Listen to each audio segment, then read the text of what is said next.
അച്ഛനാരാണെന്ന് അറിയാത്ത ഒരു കൊച്ചിനെയും കൊണ്ടല്ലേ അവള് ജീവിക്കുന്നത് ഇപ്പോഴും. അതിന്റെ അച്ഛൻ ആരാണെന്ന് ഇതുവരെ അവള് നിന്നോട് പറഞ്ഞിട്ടുണ്ടോ? പറയില്ല. അത്രയ്ക്ക് പഠിച്ച കള്ളി അവള്, പേരും കള്ളി. എന്നിട്ടും വല്ലവന്റെയും കൊച്ചിന്റെ തന്തയാവാണ്ട നിന്റെ ഈ നടപ്പ് കാണുമ്പോഴേ എനിക്ക് എന്നോട് തന്നെ പുച്ഛോ. നീ എന്റെ വയറ്റിൽ തന്നെ വന്ന് പിറന്നതിലുള്ള പുച്ഛം. അമ്മേ, ഒരിക്കലമ്മ സത്യങ്ങളെല്ലാം അറിയും. അന്ന് അമ്മ ഇങ്ങനെ പറഞ്ഞതിനെ ഒരുപാട് വിഷമിക്കും, ഒരുപാട്. ഇനി എന്ത് സങ്കടപ്പെടാനാ? സ്വന്തം മകൻ പോലും അമ്മ പറയുന്നത് കേൾക്കാതെ അമ്മയെ അംഗീകരിക്കാതെ നടക്കുന്നതിലും വലിയൊരു സങ്കടം ഇനി ഒരമ്മയ്ക്കും വരാനുണ്ടോടാ? അമ്മേ, അമ്മ നിർത്ത് നിർത്ത്. ഇത് നമ്മുടെ വീടൊന്നുമല്ല, ചുറ്റുമുള്ളത് നമ്മുടെ നാട്ടുകാരുമല്ല. നമ്മളിവിടെ വന്ന് താമസിക്കുന്നവരാ. പച്ച മലയാളത്തിൽ പറഞ്ഞ വരത്തന്മാര്. ആ, അങ്ങനെയുള്ളവരെ മിനിമം പാലിക്കേണ്ട ചില മര്യാദകളൊക്കെ ഉണ്ട്. ചുറ്റുവട്ടത്തുള്ളവർക്ക് ശല്യമാവാത്ത രീതിയിൽ ജീവിക്കണം. അതിന് അമ്മയും മോനും തയ്യാറാണെങ്കിൽ മാത്രമേ ഞാനിവിടെ നിൽക്കുള്ളൂ. ഇല്ലെങ്കിൽ ഇപ്പം ഞാനിവിടെ ഇറങ്ങും. പിന്നെ ഞാൻ ഇവിടെ നിന്ന് ഇറങ്ങിക്കഴിഞ്ഞാൽ പിന്നെ എന്നെ വലിച്ചു കയറ്റാൻ നോക്കിയാൽ പോലും ഞാൻ തിരിച്ചിങ്ങോട്ട് കയറത്തില്ല. അതുകൊണ്ട് രണ്ടുപേരും ഇപ്പൊ ഇവിടെ വെച്ച് ഇത് നിർത്തുന്നതാ നല്ലത്. അല്ല രാഘവിടെ ഉണ്ടായിണ്ടോ? ആ,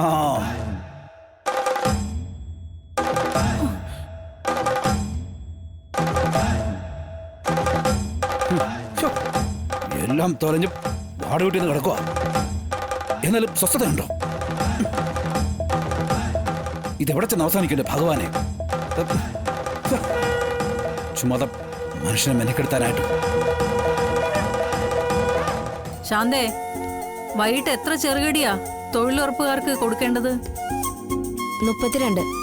അതൊന്ന് ഓർത്തേക്കണേ. ഊണിന്റെ തിരക്കിനിടയിൽ അത് മറന്നേക്കല്ലേ. ഇല്ല, 40 പഴംപൊരിയുടെ ഓർഡർ ആ പുതിയ കമ്പനിയിൽ നിന്ന് പറഞ്ഞിട്ടുണ്ട്.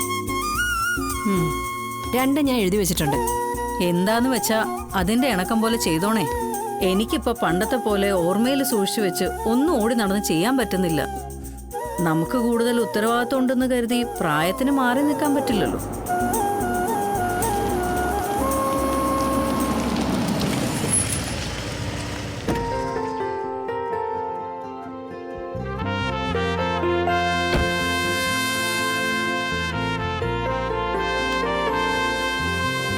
എനിക്ക് മധുരം കുറച്ചൊരു ചായ വേണം. അയ്യോ സാറോ? ഇതെന്താ സാർ ഈ വഴിക്ക്? ഇവിടെ അടുത്ത് എന്റെ ഒരു ബന്ധു താമസിക്കുന്നുണ്ട്. അവിടം വരെ ഒന്ന് വരേണ്ട ആവശ്യമുണ്ടായിരുന്നു. സാറേ ഇരിക്കെ, ഞാൻ ചായ എടുക്കാം.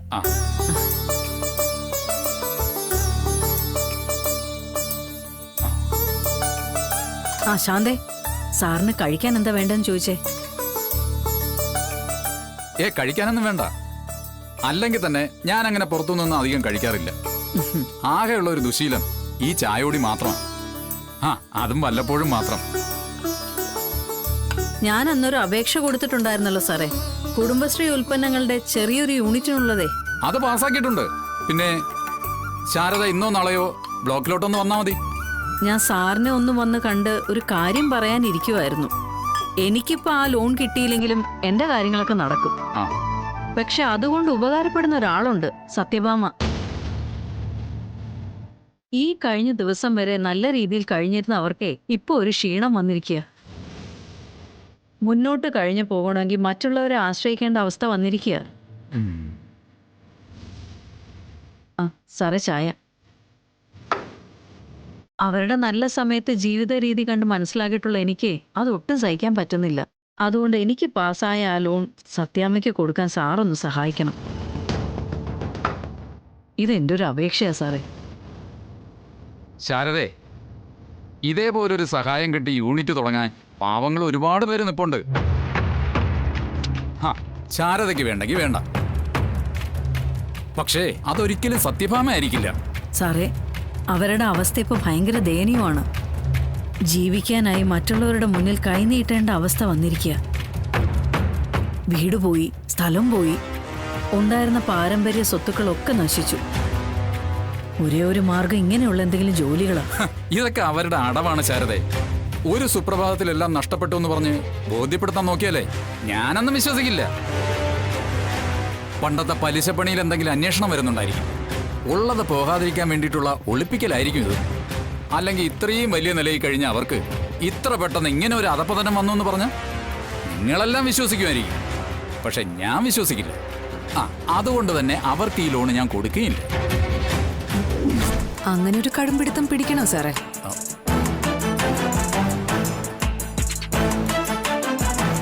പിടിക്കാതെ എങ്ങനെയാ? അവരെന്നോട് ചെയ്തതൊക്കെ എന്റെ കൺമുന്നിൽ നിൽക്കുക. എന്നിട്ട് ഞാൻ അവർക്ക് ലോണ് കൊടുക്കാനോ? സാറേ, ഇത് സർക്കാരിന്റെ പണമല്ലേ? അത് അർഹതപ്പെട്ടവർക്ക് കൊടുക്കണമെന്ന് നിയമം ഉള്ളതല്ലേ? അതെ, നിങ്ങൾ ചായ കച്ചവടം നടത്തുവാണെങ്കിൽ അതങ്ങ് നടത്തിയാൽ മതി. എന്റെ അധികാര പരിധിയിൽ കൈയിട്ട് വരാൻ വരണ്ട. ആർക്ക് ലോണ് കൊടുക്കണം കൊടുക്കണ്ട എന്ന് തീരുമാനിക്കാനുള്ള അവകാശവും അധികാരവും എനിക്കാണ്.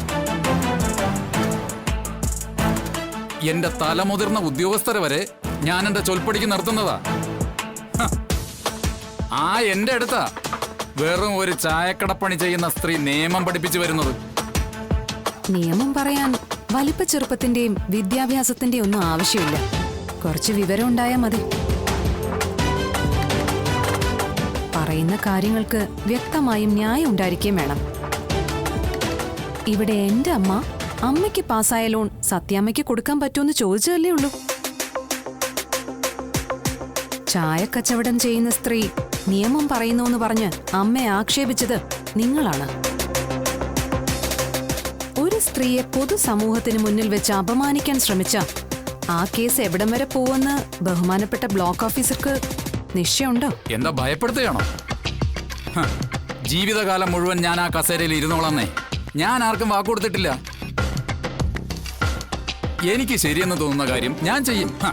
അതിപ്പോ മുന്നേ എന്ന് സംസാരിക്കുന്നതേ മജിസ്ട്രേറ്റ് ആണോ കളക്ടറാണെന്നൊന്നും എനിക്ക് പ്രശ്നമില്ല. ഒരിക്കലും ഞാൻ ആ കസേരയിൽ ഇരിക്കുമ്പോ സത്യഭാമയ്ക്ക് ലോണ് കൊടുക്കില്ല. ഇനി ഞാൻ അറിയാതെ ഏതെങ്കിലും വഴി ഉപയോഗിച്ച് കൊടുക്കാൻ ശ്രമിച്ചാൽ എന്റെ പിടിപാട് വെച്ച് ഞാൻ അതങ്ങ് തടയും. ഇപ്പൊ ശാരദയ്ക്ക് പാസ്സായ ഈ ലോണ് വരെ ഞാൻ അങ്ങ് റദ്ദാക്കുകയും ചെയ്യും. വാശിയുടെ കാര്യത്തില് ഞാനൊരല്പം പെശക. അതെന്നെ അടുത്തറിയാവുന്നവർക്ക് നന്നായി അറിയാം. ബ്ലോക്ക് ഓഫീസറും കളക്ടറും അത്ര അടുത്തല്ലാത്തതുകൊണ്ടായിരിക്കാം എനിക്ക് നിങ്ങളെ അങ്ങ് അടുത്തറിയാൻ സാധിക്കാത്തത്. എങ്കിലും എന്നെ മനസ്സിലായി കാണുമല്ലോ. ജില്ലാ കളക്ടർ ശാലിനി വിഷ്ണു.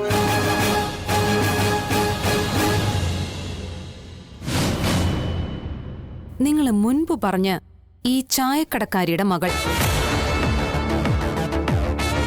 എന്റെ എളിയ പിടിപാടിൽ ഒരു ചെറിയ കാര്യം ഞാൻ ചെയ്തിട്ടുണ്ട്. എന്റെ അമ്മയ്ക്ക് അനുവദിച്ച ലോണ് സത്യഭാമയ്ക്ക് കൊടുക്കാനായി ഓർഡർ ആക്കിയിട്ടുണ്ട്.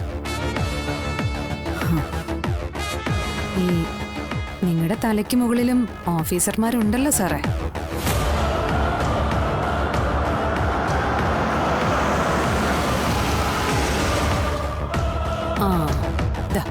ആ ഓർഡറും കൊണ്ടാ ആ കാറിപ്പ വരുന്നത്.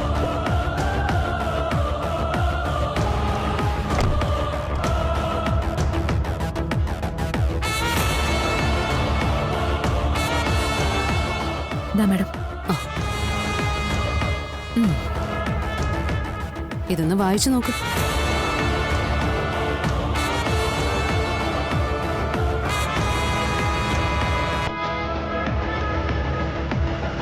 നിങ്ങള് ആ കസേരയിൽ ഇരുന്നാലല്ലേ ഇത് നടപ്പിലാക്കാൻ പറ്റില്ല എന്ന് പറഞ്ഞത്. അതുകൊണ്ട് ആ കസേരയിൽ നാളെ മുതല് ഞാൻ മറ്റൊരാളെ പ്രതിഷ്ഠിച്ചു. ഒരു ചായക്കടക്കാരിയുടെ മകള് ഇങ്ങനെയെങ്കിലും ചെയ്ത് എന്റെ മനസ്സിനെ ഒന്ന് തൃപ്തിപ്പെടുത്തണ്ടേ. അപമാനം അതാണ് ഒരു ശരാശരി മനുഷ്യന് ഒട്ടും സഹിക്കാനാവാത്തത്. നിങ്ങളുടെ വാക്കുകളിൽ കണ്ടതും ഞാനതാ. ഇനി കുറച്ചുനാള് വീട്ടിലിരിക്കെ. അപ്പോ ഒരാളെയും വകവയ്ക്കാത്ത ഈ കാലഹരണപ്പെട്ട സ്വഭാവത്തിന് ഒരു മാറ്റം ഉണ്ടാവുമെങ്കിൽ ഉണ്ടാവട്ടെ.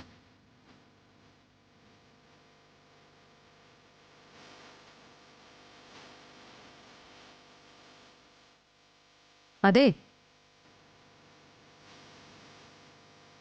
ചായ കുടിച്ചതിന്റെ കാശ് അത് കൊടുത്തിട്ട് പോണം സാറേ.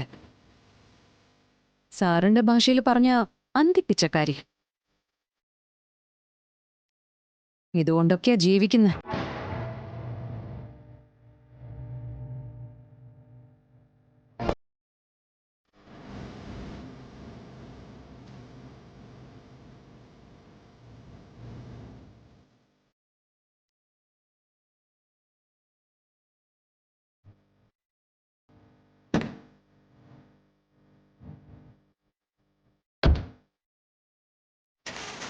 മോളെ,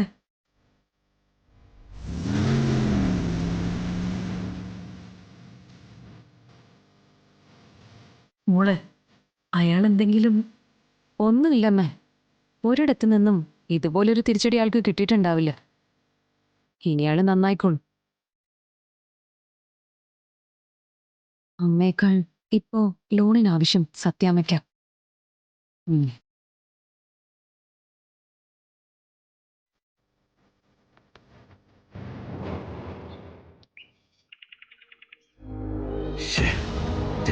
നടക്കുന്നു.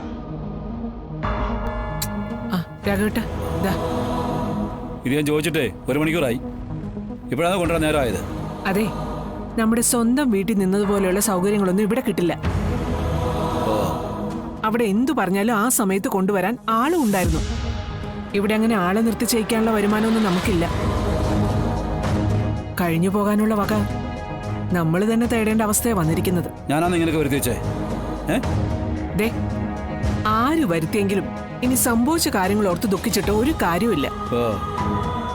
ഇനി മുന്നോട്ടുള്ള കാര്യങ്ങൾ എങ്ങനെ വേണമെന്ന് ചിന്തിച്ച് കാര്യങ്ങൾ അങ്ങ് നീക്കുക. അതേ ഒരു മാർഗമുള്ളൂ. അപ്പോ ഞാൻ ഇടയ്ക്കിടെ കുടിക്കുന്ന കാപ്പിയും ചായ ഇനി ചോദിക്കരുതെന്ന് അർത്ഥം അല്ലേ? അല്ല, എനിക്ക് 2 കൈയേ ഉള്ളെന്ന്. എടുത്തു തരാനേ അല്പം സ്വല്പം താമസം ഉണ്ടാവുന്ന പറഞ്ഞത്. ഒരു താമസം. സത്യാമ്മേ, ആ രണ്ടുപേരും കൂടി എന്തോ തർക്കത്തിലാണെന്ന് തോന്നുന്നു. തർക്കമൊന്നുമില്ല. പഴയ വീട്ടിൽ താമസിച്ചപ്പോ ചോദിച്ചതുപോലെ അപ്പൊ ചായ ചോദിച്ച ആകപ്പാടെ 2 കൈയേ ഉള്ളൂ എന്നങ്ങ് പറയുമായിരുന്നു. വീട് നിറയെ വേലക്കാരെയും കൊണ്ട് കഴിഞ്ഞതുപോലുള്ള സൗകര്യം ഇനിയും ഉണ്ടാവില്ലെന്ന് പറഞ്ഞു കൊടുക്കണ്ടേ മോളെ?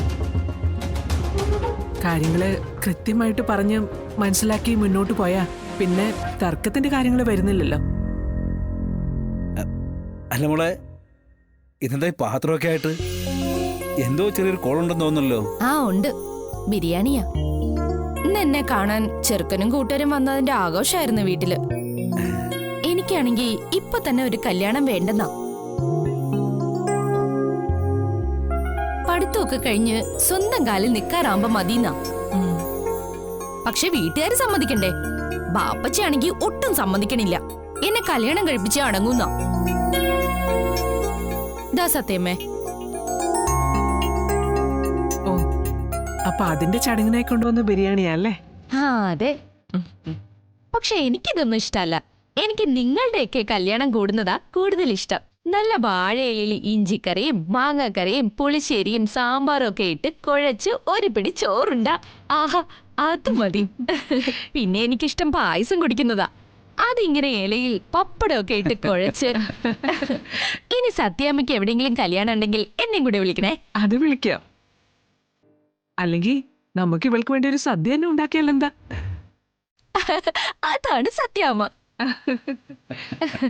എന്നാ പിന്നെ ഞാൻ അങ്ങോട്ട് ചെല്ലട്ടെ. വന്നവരൊക്കെ പോയാലേ ഒരു സൗകര്യം ഉണ്ടാവും. പോകുമ്പോ എന്നെ അവിടെ കണ്ടില്ലെങ്കിൽ അതിന്റെ പരാതി കൂടി കേൾക്കേണ്ടി വരും.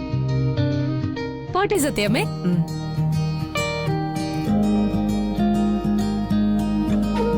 പാവം, നമ്മുടെ പ്രീതിയെ പോലെ എനിക്ക് കണ്ടിട്ട് തോന്നുന്നേ. അവൾക്ക് ആ കല്യാണത്തിൽ ഒട്ടും താല്പര്യമില്ലെന്ന് തോന്നുന്നു.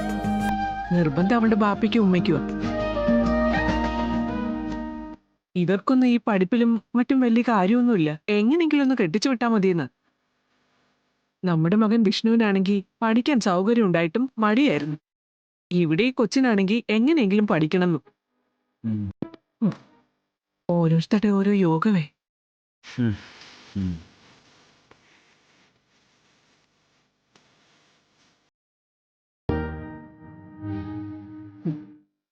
വിഷ്ണുവിൻ്റെ പഠിപ്പിൻ്റെ കാര്യം പറയാതിരിക്കുന്ന ഭേദം. പഠിപ്പിക്കാൻ വേണ്ടി എന്തെല്ലാം പറഞ്ഞു, എവിടെല്ലാം കൊണ്ടാക്കി, ഓരോരിടത്തും അവൻ പോയി. ഇപ്പൊ കിടന്ന് ഓടുക. പഠിക്കട്ടെ. മക്കളെ ഉപദേശിച്ച് നന്നാക്കാൻ നോക്കിയാലേ നടക്കില്ല എന്ന് പണ്ടുള്ളവർ പറയുന്നത് ശരിയാ. എല്ലാം അവരവരുടെ അനുഭവത്തിൽ നിന്നേ പഠിക്കൂ.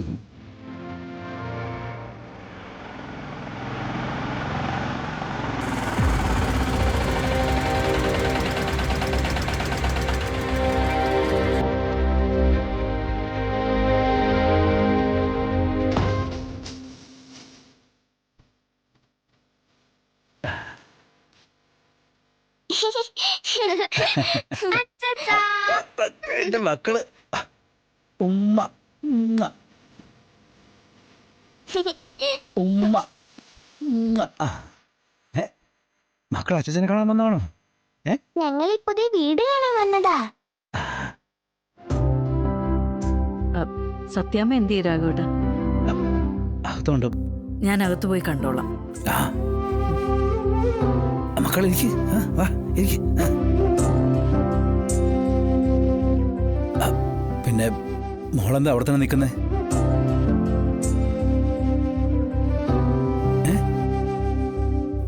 അതോട്ട് തീർന്നില്ലേ? കുഴപ്പമില്ല അച്ഛാ, ഞാൻ ഇവിടെ നിന്നോളാം. എനിക്കറിയാം മോള് കയറില്ല. ഭാമ എങ്ങനെ പ്രതികരിക്കുമെന്ന് അറിയാത്തത് കൊണ്ട് ആ മോൾ ഇങ്ങനെ നിൽക്കുന്നതെന്ന് അച്ഛനറിയാം. എല്ലാ രീതിയിലും നഷ്ടങ്ങളാ സംഭവിച്ചിരിക്കുന്നത്. പക്ഷേ അവളിന് വിട്ടുപോകാത്ത ഒന്നുണ്ട്, താൻ എന്ന ഭാവം. അതെന്ന് അവളെ നിന്ന് വിട്ടുപോകുന്നോ അന്നേ അവൾ നന്നാവും, ഈ കുടുംബവും രക്ഷപ്പെടും.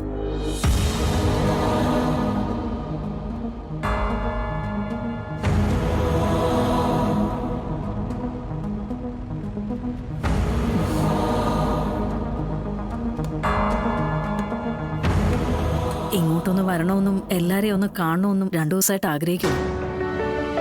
ഇന്നാ സമയം കിട്ടിയേ.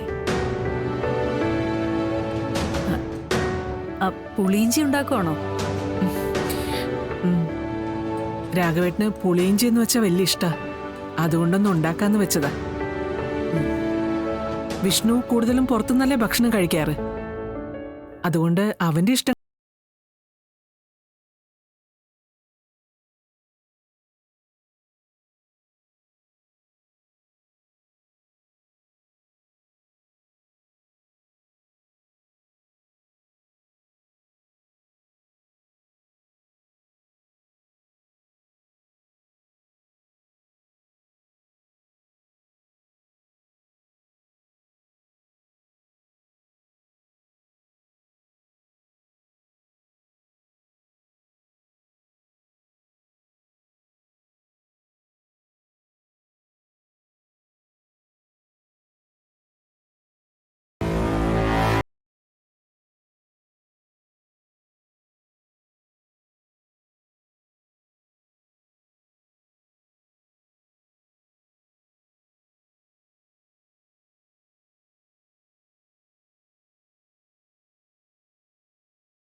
അല്ല രാഘവേട്ട, ആ ലോൺ കിട്ടുമോ ഇല്ലയോ എന്ന് ഞാൻ ബ്ലോക്കിൽ പോയി ചോദിച്ചു എന്നുള്ളത് സത്യം തന്നെയാ.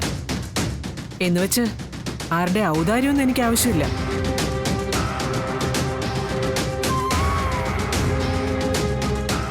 ആരുടെയും വീട്ടിൽ നിന്നെടുത്ത് എനിക്ക് കൊണ്ട് തരുകയും വേണ്ട. എനിക്ക് അർഹതയുണ്ടെങ്കിൽ മാത്രം തന്നാൽ മതി എന്നാണ് ഞാൻ പറഞ്ഞത്. സത്യമേ, ഇതില് അർഹതയുടെയും ഔദാര്യത്തിന്റെയും കാര്യമൊന്നുമില്ല. ഒരാളുടെയും വീട്ടിൽ നിന്ന് കൊണ്ടുവരേണ്ട കാര്യവുമില്ല. ഇത് സത്യാമ്മയ്ക്ക് അവകാശപ്പെട്ട ലോൺ തന്നെ. പക്ഷേ അതാദ്യം പാസ്സായത് എൻ്റെ അമ്മയ്ക്കാണെന്ന് മാത്രം.